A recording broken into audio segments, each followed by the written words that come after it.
They went up and giving her money in the bra. And they went up dancing with each other. And this girl, she was dancing there, and the boys were dancing with each other, not looking at her, you know, just, you know, like that. And it felt so strange. And I think that is also prostitution. And she was alone on the stage. And after a while I said, we go home. This is terrible.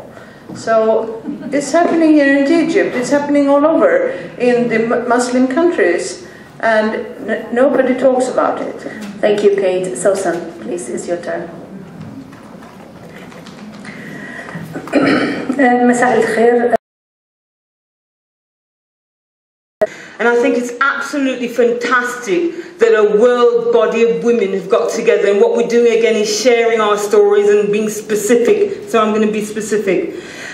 The irony for me is that there is no limited space at the minute for young women. It's actually an increased and very visible, highly profiled, sexualized space. And there is more and more access to this particular type of sexualized space. We've got it, it's hypersexualized, very visible. It's linked to marketing, money and profit. Marketing, money, profit and propaganda. And that is the environment that our young girls are growing up in the UK. Internet sites, clothes shops, television, dance music channels, girly magazines now created specifically for 7 to 14-year-old girls. Sex clubs. In 1997, Tony Blair, our very highly educated, elite former Prime Minister, introduced, legitimized pornography on British TV in adult time. Yeah? So this is the context. This is the new changing culture. This is the propaganda. This is the environment that our young girls are being exposed to. And then I hear that they have choice. England at the minute is, again, to talk about this sexualized space, anywhere in England on a weekend from Friday night to Saturday night, you can go on any high street and you see what the media now coin as ladettes. They're half naked, there's a phantasmagoria of drunkenness and drugs, and that is promoted by the media. Mothers, teachers are struggling. Mothers are struggling with children who are suffering from anorexia. 8-year-olds suffering from anorexia because they're not comfortable with their bodies. Is that the choice that girls have? Thank you.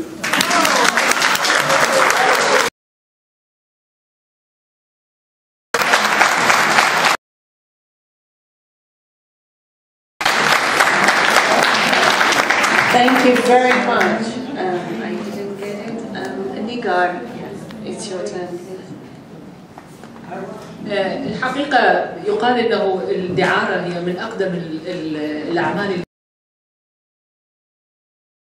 Control over our own sexuality, because when you go to the Old Testament in the Bible, Eva is forever condemned because she let the snake speak through her mouth. So if we go to that, we can't ignore the religious impact in the control of the sexuality. And I work daily with unrelated violence in Sweden as well as in the Middle East. I have been visiting Iraq, Turkey, Lebanon and Palestine. And when we come to the trafficking situation, a lot of the young girls that are raped or have relationships out of marriage, they are easy victims for the trafficking situation. And if we can't see the connection in between the war and also to open up for a market, the sex market, then we are very naive, because that's the purpose with that. And when the girls don't can go back to their families, they can't even support help from the state. So we have a lot of things to do, but I think we shall struggle for our right for our own sexuality, and no one will use it. Thank you, Maria. And now we have Lillian. Lillian, please.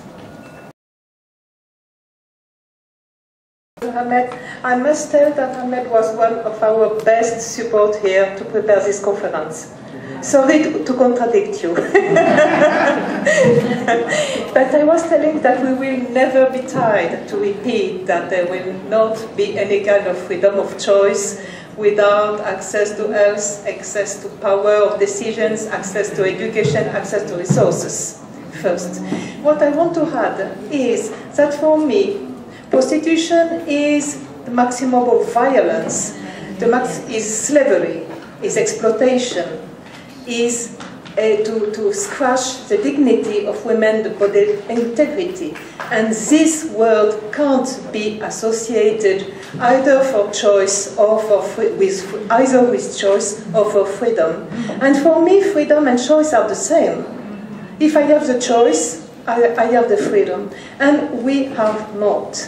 And it is true for prostitution, especially for this. And I thank you, Mrs., to have promoted this actual situation that is an increasing and hyper-violent invasion of the public space on the expenses of the body of women. And I will raise a last question, which is very global. Which world do we want?